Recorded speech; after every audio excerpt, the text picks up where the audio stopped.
Presta atenção, não dorme não.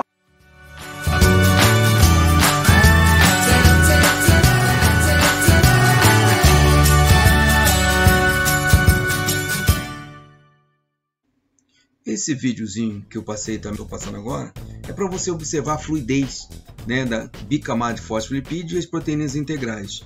Lembrando sempre que a cabeça dos fosfolipídios estão virados tanto para o meio extracelular quanto para o intracelular e vão ter contato com a solução aquosa, nós vamos falar isso daqui a pouquinho. Aí a membrana integral fazendo o transporte de fora para dentro da célula, né? Tem vários tipos diferentes de membrana integrais, essa aí uma aquaporina também fazendo transporte da água, e outros elementos passam diretamente pela bicamada de fosfolipídio, como você pode reparar, ok? Então daqui a pouquinho nós vamos falar mais alguma coisa sobre isso. Você vai ter essa bicamada lipídica, ou essa dupla camada de fosfolipídios, beleza? Bom, inserida nessa bicamada lipídica, de fora a fora, você tem a proteína integral, também chamada proteína intrínseca ou intramembrana, porque ela vai atravessar totalmente a membrana plasmática, ok? E essas proteínas que estão de um lado ou do lado de fora, né, na periferia, ou do lado de dentro, a gente chama de proteínas periféricas. Pode falar. Olha o que eu falei para vocês. Essa cabeça aqui, ó, do fósforo, isso aqui é uma molécula de fosfolipídio, né? Aquela que está aqui, ó, peguei essa moléculazinha aqui, ó, a cabecinha e o corpo, virado para baixo, virado para cima e virado para baixo, e botei aqui, ó, botei aqui. Então a cabeça, ela tem um grupo fosfato, então ela é polar, ela é hidrofílica, ela tem afinidade pela água. Então na membrana plasmática, virado para fora ou virado para dentro, ela é hidrofílica, ela tem afinidade pela água, por isso que a água consegue passar. Mas não passa tão fácil, ela prefere passar lá pelas proteínas chamadas aquaporinas, tá? Passa muito mais fácil.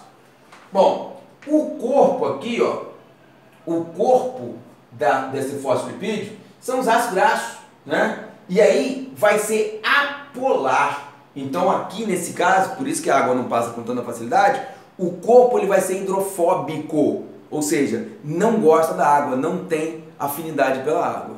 Aí eu acrescentei aqui, ó, só para a gente ver, botei a bicamada de fosfolipídio, bonitinho. Então você tem aqui essa parte virada para o meio extracelular, é polar. Essa parte aqui virada para dentro da célula é apolar. E essa parte para dentro da membrana, né, é apolar. E essa parte para dentro da célula também é polar. Então aqui tem afinidade pela água, aqui tem afinidade pela água, mas aqui não tem afinidade pela água. Na proteína integral é a mesma coisa, acompanha a mesma coisa, junto com a cabeça é polar, junto com a cabeça é polar e no corpo ela é apolar. Ah, professor, mas como é que nas aquaporinas passa? Porque vai se formar um polo e as células em volta do polo vão ser também polares, tem também afinidade pela água, as demais no meio não, são apolares, beleza? Presta atenção, por isso, por essas moléculas de fosfolipídios terem propriedades hidrofílicas, né? Ou hidrofóbicos, ou seja, serem polares e apolares, elas são chamadas de anfipáticas. Lembra de anfíbio? Duas, né? Tem duas funções. Tem funções polares e funções apolares. E essa função polar e apolar vai ser importantíssima no transporte dos elementos por aí. Íons, sódios, glicose, etc, etc. Tá? Bom, meio intracelular, meio extracelular da membrana plasmática, né?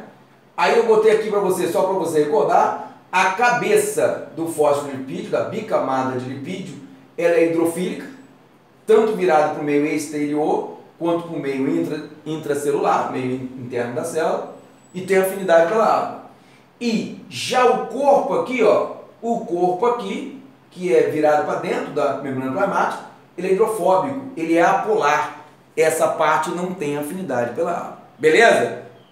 Tranquilo? Tem dúvida? Bota nos comentários lá, ou então entra na minha página no Facebook e pode botar lá que eu tiro a sua dúvida. Beleza? Bom, aqui, né, eu quero chamar a atenção a essa estrutura aqui, ó, essa estruturazinha aqui em amarelo. Tá vendo essa estruturazinha em amarelo? Essa estrutura em amarelo é o colesterol. esse colesterol, ele não está presente em outras células, a não ser célula animal. Beleza? Ih, professor, mas colesterol é ruim. É nada. A gente tem que ter o discernimento que o colesterol tem várias funções importantes. Por exemplo, o colesterol ele é transportado pelo LDL e pelo HDL. O HDL é o que tira o colesterol do sangue, né? Então ele tem que estar alto. O LDL ele é ruim, porque ele joga o colesterol no sangue, então ele é ruim. Mas o colesterol ele pode entrar na formação, por exemplo, de vários hormônios, né? Por exemplo, os esteroides, testosterona, progesterona, estrogênios, mineralocorticoide, glicocorticoide, enfim, ele vai entrar na formação de diversos hormônios. Além do mais, o colesterol tem uma função importantíssima nos animais, né? Em lugares muito frios, a temperaturas muito baixas, quem vai dar estabilidade térmica a essa membrana, ou seja, quem vai fazer com que ela não perca sua fluidez, não fique rígida, é justamente quem? O colesterol, tá? O colesterol é que vai dar essa fluidez, ele vai dar a maleabilidade na membrana plasmática, tá? Deixa eu beber uma aguinha aqui. Ai. Professor, mas os vegetais não têm colesterol, como é que eles fazem? No caso dos vegetais, essa membrana, deixa eu trocar aqui a caneta, essa membrana de fosfolipídio, tá? No caso dos vegetais, ela é trocada por outro fosfolipídio, só que fosfolipídios com ácido graxo, com carbono, com ligações insaturadas, e isso vai fazer com que mantenha a fluidez também da membrana plasmática nos vegetais. Então, né, essa estabilidade térmica nos vegetais. Beleza? Bom, você já viu o videozinho? Então agora a gente vai aqui só para fechar a nossa aula. E aí se você quiser que eu fale depois mais para frente especificamente sobre isso, a gente vai falar, tá? O que eu quero mostrar para vocês é o seguinte. Pela membrana plasmática há o transporte de substância. Transporte passivo não vai ter gasto de energia, mas pode ter gasto. Se for com gasto de energia, ele vai ser chamado ativo. Então vou recapitular. O transporte pela membrana, ele pode ser passivo e ativo. O passivo não vai haver gasto de energia, beleza? Não vai haver gasto de ATP. A célula não vai ter gasto. Vai fluir normalmente, naturalmente, de acordo com a concentração. Já no transporte ativo, vai haver gasto pela membrana de ATP, né? Então a membrana vai ter um gasto, então não vai ser a troco de nada, vai ter gasto de ATP. O transporte em bloco também é um transporte ativo, né? Também é um transporte ativo. O transporte passivo, então também gasta energia. O transporte passivo nós vamos ver futuramente, se vocês quiserem aí, botar nos comentários, nós vamos ver difusão simples, difusão facilitada e osmose.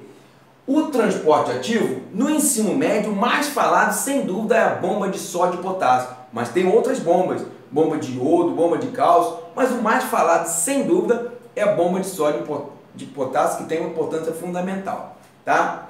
E esse transporte em quantidade, também chamado transporte em vesícula ou em bloco, também é um transporte ativo, só que não vai ser pela membrana, nem pelas proteínas de membrana.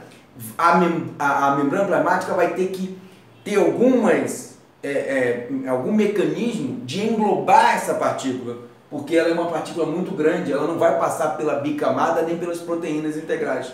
Então, é um outro tipo de transporte que a gente vai ver, beleza? Bom, esse transporte em membrana, como vai englobar substâncias muito grandes que não vão passar pela membrana, pela bicamada e nem por proteínas, né? Elas vão ser de duas maneiras, nós vamos ver. As endocitoses e as exocitoses. As endocitoses, o nome já está dizendo, dentro da célula. Vai ser englobamento, a célula vai englobar essa substância, tá? Como é que podem ser essas endocitoses? De duas maneiras, fagocitose e o que a gente chama de pinocitose.